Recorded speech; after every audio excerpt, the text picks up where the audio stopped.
joined by Denny Hamlin. We'll go ahead and open up for questions. Start up front with Bob. Bob Hawkers, Fox Sports. What did you think of NASCAR's decision to rescind Blaney's disqualification, and how does that change any part of your outlook as far as how you race and who you're battling?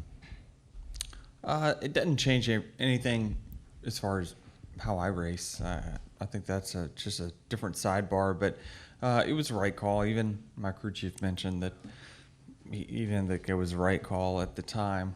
So I think they saw it coming, and so it's good that they got it right for sure.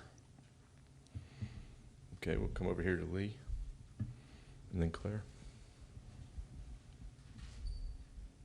Chris Gapehart basically said that you were Hail Melon last year, and I'm wondering what you remember about what Ross did on the final lap at Martinsville. I mean, I don't remember anything about it except for what I was trying to do. And at the time, I just, they were counting me off as I was, as far as I could remember, we were dominating the race, and then we had a bad pit stop.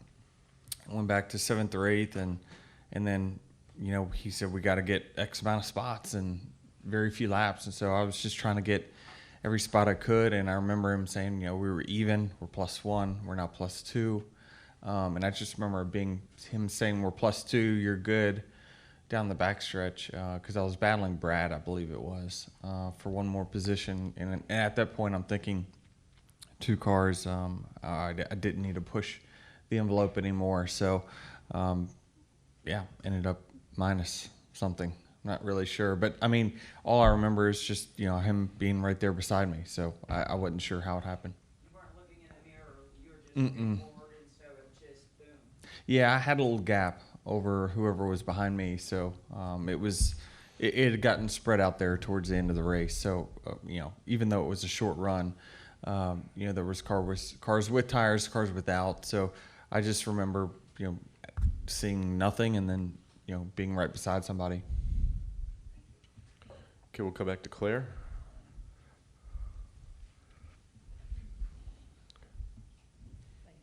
Claire Beelang, SiriusXM NASCAR Radio. Most fans, if they were extremely lucky, might get a ride along at a racetrack, but probably not. And as they watch you run high against the wall here, it is probably out of the understanding for the average person to understand how you do that and what makes it possible. And you probably are one of the really good ones at doing it. Talk us through what that's like here, what you gauge, and how close you think you are to going over the edge. Yeah, I mean, certainly the closer you can get with a certain amount of speed, it's advantageous. It just, there's a little bit of a buffer there with the air that allows the car to stay right there off of it, but then there's also a bubble you can burst, and then it goes, if you crush it too soon, and then you go into the wall. So it's definitely a very fine line. A lot of it is also depending on the body of the car. Some bodies or it makes it advantageous to do that, because of the way air wraps around the car. So it's just it definitely changes Xfinity and Cup. It's all different, but certainly it seems like the trend has been that it is at this track in particular being such low grip that the top line and using that air buffer gives you the extra amount of grip enough to where it's always usually the fastest line if you can do it right. There's other times that you have to wait to do it too. You can't just jump there right on lap 1. It's not going to be the fastest until the lap time reaches a certain time. So it's definitely a game of that. And we saw just kind of last year, it didn't get going until a certain amount of time. So you got to be able to work around other lanes as well to be good. Would you put yourself in the category of, say, Kyle Larson or Tyler Reddick and being able to run up in the high line near the wall, and how much better you think you are at it now? I mean, I've had some I've had some wins here, Darlington, all tracks where you run on the wall. I think I'm better than average, but certainly not not at the level that I feel like those two guys are in particular. They're willing to take a little bit more risk than I am. It just kind of depends on the scenario as well. Certainly, when you're going down to the end of the race and you need some spots here and there, you're willing to push it a little bit more. I just manage risk a little bit differently, and so I'm not willing to fight for that little extra inch there to try to gain, a really small amount of lap time. If I can make that lap time somewhere else, I'll do that. So, there's certain guys that are just a little better. Go ahead. Jared Haas with FrontStretch.com. There was a racers forum this past weekend with Jeff Gordon, Brad Keselowski, and Jeff Gordon said that teams need to be more invested with themselves. With you being an owner and a driver, do you think the return on investment is more with the team, focusing on the team, or the driver itself? Yeah, I mean, I'm not really sure the context, the whole context of it, but it sounds like he wants the teams to resonate with the fans. Yeah, he wants fans to resonate with the teams more than with a driver. Yeah. Good luck. I don't think that's going to happen. It just doesn't. I think that our fans really latch on to a driver. It seems like it's always been that way. I think that there'll be generally Hendrick Motorsports fans or Gibbs fans, but there's just not that many in order. It's just different.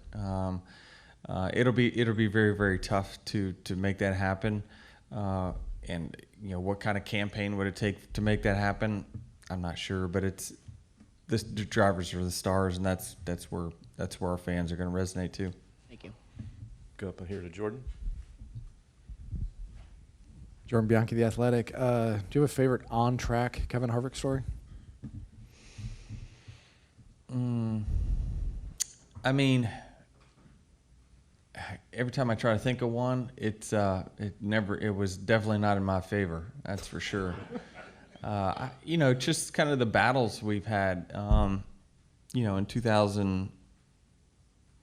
Oh man, we've been around a long time. I think it was 2020. Is that when the two of us were winning all the races? I mean, just we had so many 1-2 battles in that year. I think one in particular, the Loudon one, was really interesting because, he knew what I was thinking, but I thought I was playing a chess move ahead of him, and he clearly was onto it. Like, it just, the way we kind of battled there at the end, it was a lot of fun, and certainly, gained a lot of respect for him as a driver. Off the track, favorite story, away from the track? Gosh, I haven't had a lot of interactions with Kevin off the track, but one would be kind of when I was vetting Kurt with some of his previous teammates. I went to lunch with Kevin and just talked with him a little bit about, and this was we were only 1 year into our team, or getting close to 1 year into our team, and just talking business and stuff with him, and kind of stuff that he'd learned with KHI when he had it. That was really good conversations that I had with someone, and that might have been the first time it was the first time that I had lunch with like a competitor that wasn't generally just a friend of mine.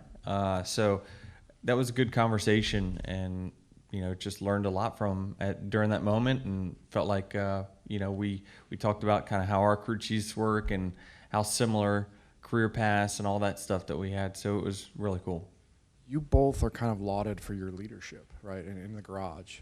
So I'm curious, from your perspective, what have you seen from Kevin's leadership? Well, I certainly think he's very calculated. There's definitely he likes to be in control. That's for sure.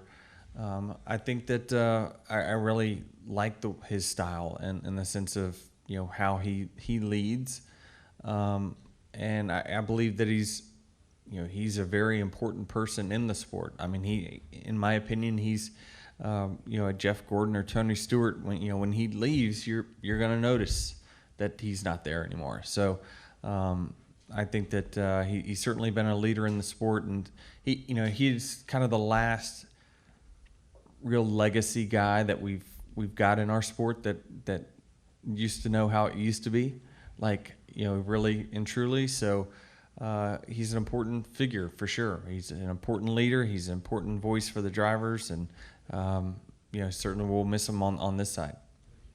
Okay, we got time for one more. We'll come up here to Jeff. You've obviously gotten to see Larson up close over the years. Do you have any theories on what makes him so good? Why is he able to do the things that he does? Other than willing to take a few more risks, no, I don't think so. I haven't noticed anything out of the ordinary.